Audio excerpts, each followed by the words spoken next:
Ketika Kenzo dan Mutiara pergi ke rumah sakit, Mutiara melihat laki-laki yang pernah ditemuinya itu. Laki-laki itu ingat dengan Mutiara. Laki-laki itu ingin kembalikan dompet yang pernah ditemukannya. Ketika Mutiara tanyakan atas nama siapa, belum sempat Mutiara mendengar itu, Kenzo pun minta Mutiara agar segera naik mobil, agar mereka segera ke rumah sakit. Trimo pun beritahu Aditya jika dompet Aditya telah ditemukan, diantar oleh penemunya. Rianti ingin melihat orang yang menemukan dompet Aditya. Namun saat itu Aditya menghalangi Rianti. Aditya tak ingin jika Rianti tahu jika dompetnya hilang di gang itu. Rianti tahu jika Aditya telah melarangnya karena Aditya takut ketahuan. Rianti pun minta Nunu untuk menyelidiki siapakah laki-laki yang mengantar dompet Aditya dan dompet itu ditemukan di mana. Saat itu Aditya hampir saja melihat Nunu. Pria itu berikan dompet itu kepada Aditya. Aditya pun berikan uang kepada pria itu sebagai ucapan terima kasih. Nunu pun beritahu Rianti jika dompet itu diantarkan oleh seorang pria dan ditemukan di sebuah gang. Rianti pun merasa heran kenapa Aditya pergi ke daerah situ. Rianti curiga jika daerah itu adalah tempat pacar gelapnya Aditya. Ketika Aurel ingin pergi ke kampus, Aditya ingin pergi bersama Aurel. Aditya katakan jika punya waktu bersama Aurel dan tak buru-buru lagi. Rianti pun merasa heran kenapa Aditya tidak punya waktu dengan dirinya dan selalu terburu-buru. Rianti pun lantas menghubungi Gisel. Rianti minta Gisel bertemu dengannya. Rianti ingin bicarakan tentang Aditya dengan Gisel dan butuh bantuan Gisel. Sementara itu Sandra menemui Firman. Sandra takut jika Firman kabur setelah mendapatkan bayaran dari Sandra. Ternyata saat itu Firman ketiduran di rumahnya. Firman pun lantas kaget melihat Sandra. Sandra katakan kepada Firman jika Mutiara dan Kenzo sudah menunggunya di rumah sakit. Firman tanyakan kepada Sandra apakah Sandra ingin melanjutkan sandiwara itu. Firman katakan jika dirinya takut untuk melakukan tes DNA itu. Takut jika dirinya bakal ketahuan. Firman takut dipenjarakan jika hasil tes DNA itu tidak cocok. Sandra katakan kepada Firman jika itu adalah tugasnya Sandra. Sandra minta Firman untuk mengikuti saja perintah dari Sandra. Sandra bakal pastikan jika hasil DNA itu bakal sama. Firman berjanji kepada Sandra jika Firman bakal bongkar semuanya. Jika sandiwara mereka terbongkar, Firman bakal katakan semua itu atas perintah Sandra. Evan pun lantas kaget mengetahui jika Mutiara telah melakukan tes DNA di rumah sakit itu. Ivan pun lantas melihat Aurel. Ivan tanyakan kepada Aurel, ingin jawaban dari Aurel.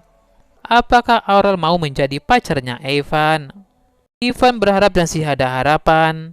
Ivan katakan jika dirinya tidak ditolak oleh Aurel. Ivan pun berpikir jika Aurel suka kepada Ivan. Tiba-tiba saja kaki Aurel pun disenggol oleh skateboard. Aurel pun tak bisa berjalan. Ivan pun lantas membuka kemejanya dan lantas menggendong Aurel. Ivan menggendong Aurel membawa Aurel ke ruang UKS kampus itu. Aurel merasa jika Ivan beneran care dan peduli kepada dirinya. Ivan ingin cari simpati dari Aurel. Ivan ingin Aurel menjadi donatur tetapnya. Sandra pun sampai di rumah sakit. Kenzo pun merasa heran kenapa Sandra berada di rumah sakit. Sandra katakan kepada Kenzo jika dirinya sedang check up ke rumah sakit karena merasa kurang enak badan. Sandra tanyakan kenapa Kenzo berada di sana. Sandra pun katakan jika ingat Mutiara bakal melakukan tes DNA. Sandra pun merasa bersyukur jika Firman berangkat sendirian tak bareng dengan Sandra. Kenzo pun beritahu Sandra jika Firman belum datang. Sementara itu Ivan berusaha untuk mengobati kakinya Aurel. Ivan hanya mengoleskan krim itu kepada kaki Aurel. Ketika Aurel mencoba untuk berjalan, Aurel pun hampir jatuh. Ivan pun berhasil menangkap Aurel. Aurel katakan kepada Ivan harus pergi karena sebentar lagi masuk kelas. Ivan bakal bantu Aurel agar Aurel izin masuk kelas karena masih sakit. Aurel pun jadi ingat dengan ucapan Kenzo jika Ivan hanya ingin manfaatkan Aurel. Aurel pun merasa jika Kenzo telah salah jika Evan setulus itu kepada Aurel. Firman pun akhirnya datang menemui Kenzo dan minta maaf sedikit terlambat. Kenzo minta Firman untuk langsung masuk ke ruang pengambilan darah. Sandra pikirkan caranya, bagaimanakah tes DNA itu bakal cocok dengan Mutiara dan ingin rahasianya tak terbongkar. Ivan katakan kepada Aurel bakal mengantar Aurel ke rumah sakit. Tapi Aurel ingin pulang saja dan tak ingin ke rumah sakit. Tiba-tiba saja mantan Ivan pun datang. Cewek itu minta kepada Ivan untuk membalikkan hutang yang telah dipinjam oleh Ivan. Selama mereka pacaran, cewek itu telah banyak mengeluarkan uang buat Ivan. Aurel pun tanyakan kepada Ivan berapakah hutang Ivan kepada wanita itu. Wanita itu beritahu Aurel jika hutang Ivan itu adalah 10 juta. Aurel yang merasa kasihan kepada Ivan, Aurel pun lantas melunasi hutangnya Ivan. Ivan awalnya tak mau jika Aurel melakukan itu.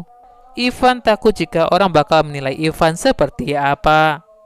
Aurel katakan tak apa kepada Ivan. Aurel katakan jika Ivan sudah banyak membantu Aurel.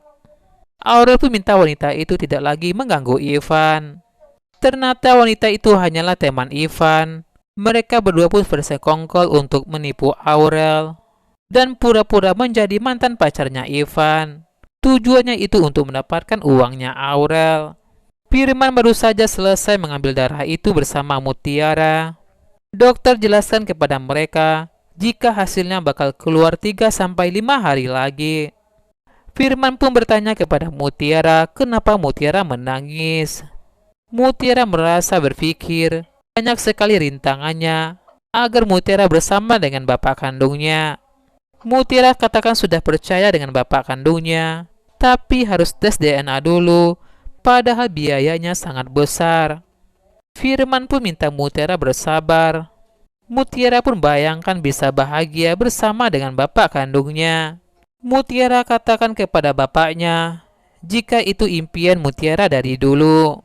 Karena sejak lahir, Mutiara tidak dapatkan kasih sayang dari bapaknya.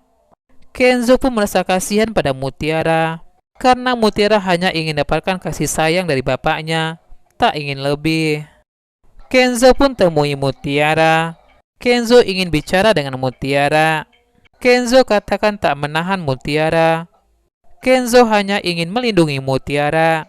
Jika hasil tes DNA itu positif, maka Kenzo bakal melepaskan Mutiara. Mutiara katakan kepada Kenzo jika Kenzo tak pernah rasakan bagaimana rasanya tak punya bapak dan hanya dibesarkan oleh seorang ibu. Ketika waktu ibu Mutiara meninggal, ibu Mutiara katakan jika bapak dan ibu kandung Mutiara masih hidup. Dan setelah bertemu dengan bapak kandungnya, Mutiara harus tes DNA dulu dan baru bisa bersama dengan bapak kandungnya. Kenzo tahu jika Mutiara marah kepada dirinya. Kenzo katakan peduli dengan Mutiara dan hanya ingin melindungi Mutiara.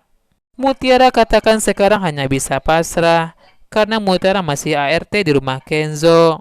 Mutiara ingin tes DNA itu cepat keluar dan cepat pergi dari rumah Kenzo. Sementara itu Firman ingin akhiri sandiwara ini. Firman tak ingin kena masalah. Sandra pastikan kepada Firman jika tes DNA itu bakal cocok. Firman katakan kepada Sandra jika tesnya tidak cocok, maka Firman bakal bongkar semua kejahatan Sandra. Tiba-tiba saja Kenzo dan Mutiara pun masuk ke ruangan itu. Firman pun lantas takut jika Kenzo mendengar pembicaraannya bersama dengan Sandra. Kenzo pun merasa jika tadi Firman menyebut nama Sandra, Kenzo pun berpikir apakah itu salah dengar doang.